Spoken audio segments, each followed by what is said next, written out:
কোচ ৰাজবংশী জাতীয় পৰিষদ আৰু আক্ৰাছুৰ সংবাদমেল মিছন 3.0 বসুন্ধৰাৰ জৰিয়তে ভূমিস্বত্ব লাভ কৰাত কোচ ৰাজবংশীসকলে তিনিটা প্ৰজন্মৰ নথিৰ প্ৰয়োজন নাই।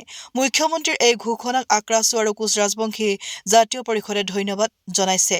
মিছন বসুন্ধৰা 3.0ৰ পিছত আক্ৰাছু আৰু কোচ ৰাজবংশী জাতীয় পৰিষদে ডিচেম্বৰ মাহৰ পিছতে মিছন ST আন্দোলনৰ কাৰ্যসূচী আৰম্ভ কৰিব। অতি শীঘ্ৰে কোচ ৰাজবংশী সকলক জনজাতিৰ তালিকাভুক্ত কৰিবলৈ 20 দিন অনুষ্ঠিত সংবাদমেল যোগে মুখ্যমন্ত্ৰীক সংবাদমেলত আহ্বান জনাইছে।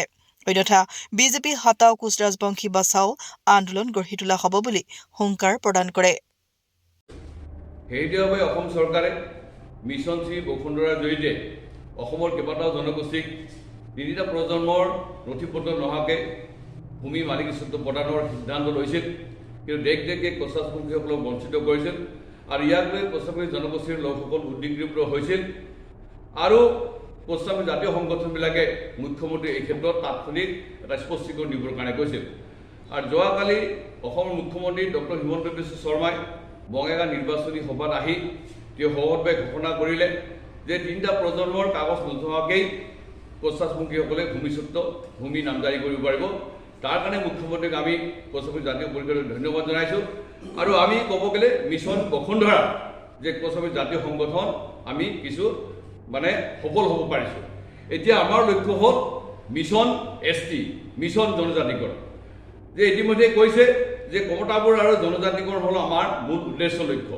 গতিকে এতিয়া আমাৰ মিছন কমতাবোৰ আৰু আমাৰ জনজাতিকৰণ হ'ব। গতিকে মুখ্যমন্ত্ৰী মহোদয় যেতিয়া আজি মন্ত্ৰীগোটৰ অধ্যক্ষ হিচাপে আছে, তেওঁ আজি মুখ্যমন্ত্ৰী আজি তেওঁলোকৰ দলে আজি কোচ ৰাজবংশী জনগোষ্ঠী জনজাতিকৰণৰ কথা প্ৰতিশ্ৰুতি দিছিল, আজিলৈকে কাৰ্যকৰী নকৰিলে। গতিকে আমি ভাবোঁ যে এইবাৰ আমাৰ কোচ ৰাজবংশী জনগোষ্ঠীৰ যিটো মিছন যিটো জনজাতিকৰণ আৰু কমতাবোৰ যি আন্দোলন হ'ব, এই কমতাবোৰ জনজাতিকৰণ মিছন আন্দোলনটোক অসমৰ মুখ্যমন্ত্ৰীয়ে মান্যতা প্ৰদান কৰি কোচ ৰাজবংশী জনগোষ্ঠীৰ এই জনজাতিকৰণ সমস্যা আৰু কমতাবোৰ ৰাইজৰ দাবীটোক ৰাষ্ট্ৰীয়ভাৱে সমাধান কৰাৰ ব্যৱস্থা কৰিব লাগে।